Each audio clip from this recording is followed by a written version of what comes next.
Finally, we need have absolutely no fear.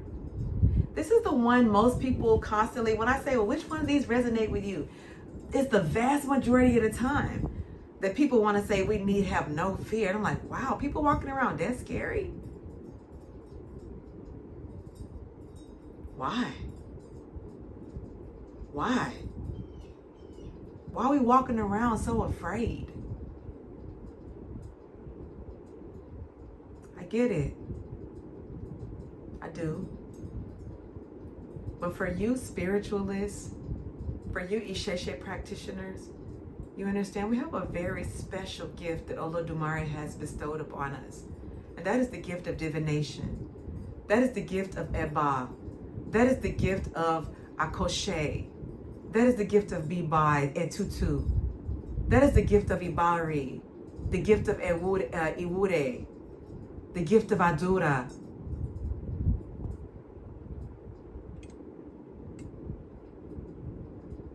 The gift of our Orisha. The gift of Iwapele, knowledge of.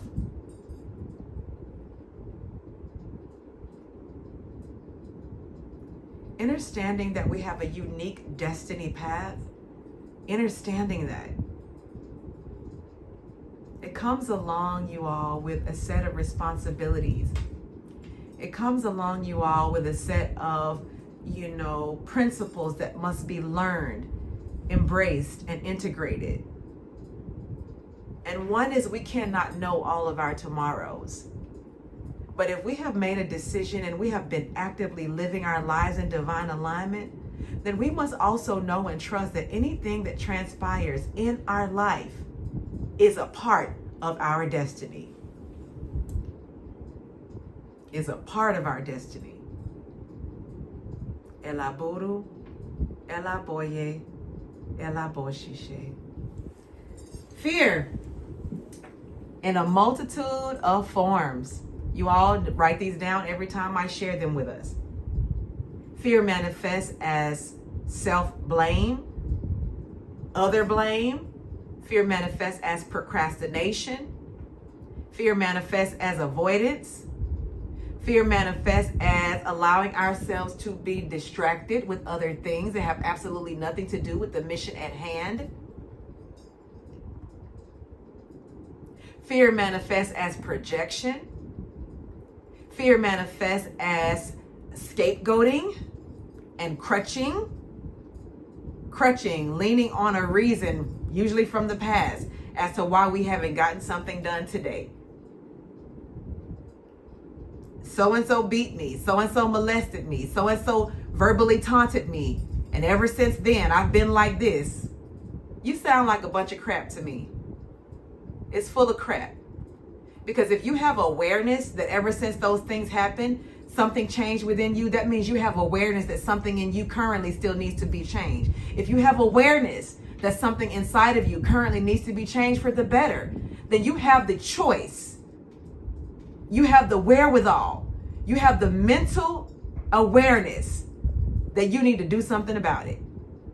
You have the tools at your fingertips. You got Google, you got Instagram, you got Twitter, to find resources to help heal yourself from whatever has happened to you in the past that has resulted in you being stuck or stagnant today. Stop blaming past traumas for why we choose not to empower ourselves and use those traumas as weapons for our success, as tools for our success today.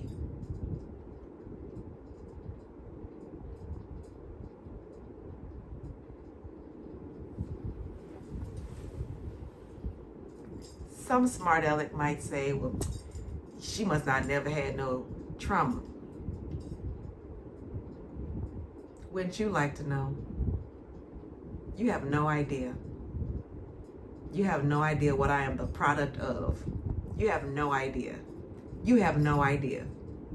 You have no idea of what I had to do to make sure that I am still alive today. You have no idea.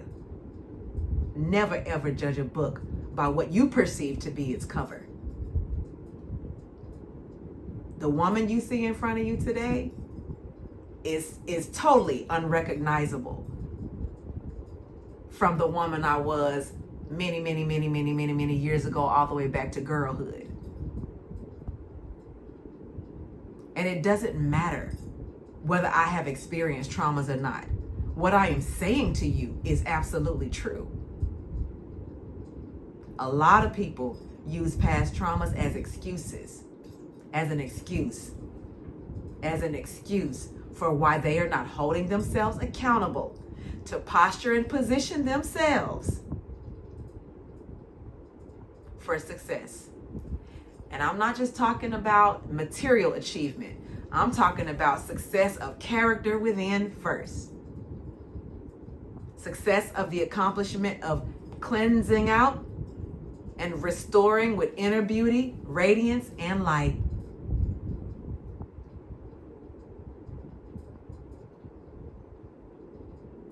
It's not meanness. It's not harshness. It's not a lack of regard for the trauma. If you are stagnant, paralyzed in any way, shape, or form by past traumas, what are you doing about it is my question. What are you doing about it? What are you doing about it? Are you constantly running your mouth, telling people why you haven't done it because these things happen to you? Constantly balling up into a corner and crying? What else are you doing about it to make sure you don't continue to be a victim and give somebody else who is of low vibration your power? Haven't you given them enough of your power? Haven't they taken enough of your power? Why are you still making the choice to give it to them? Why are you still making the choice to give it to them, whether you're making a choice by your actions or lack thereof? Nobody's going to come and save you, my love. Nobody's going to come and save you. And for people who show up in our lives who try to pull us up out of the mud, until we are ready to help them pull ourselves up out of the mud, we run the risk of pulling them down into the mud with us. Because we're not ready to do our portion of the fighting.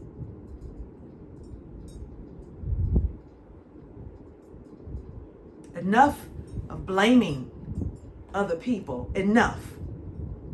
Enough.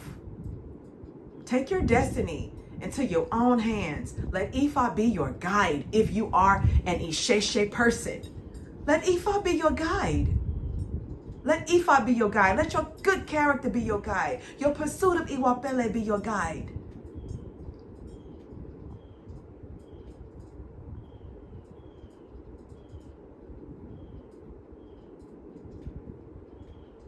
And you choose to use those traumas for your success, your mastery, and your victory. That must be a personal choice. And it is not just a daily fight when you're talking about traumas that have had a severe impact upon us. It is a moment-to-moment fight. And you must be in the game, in the ring to win it. Like your life depends on it, because your livelihood does. It's not that I don't empathize with you. It's not that my heart doesn't ache for the feeling that you have that nobody took care of you or protected you. I feel it, trust me. But I cannot sit here and call myself your spiritual leader, your godmother, an advocate for your victory and success, and enable you to continue to give your power to someone, something, or a set of circumstances that have already siphoned enough of your power. No. I'm going to tell you what you need to hear to fight for yourself, because nobody's going to do that work for you.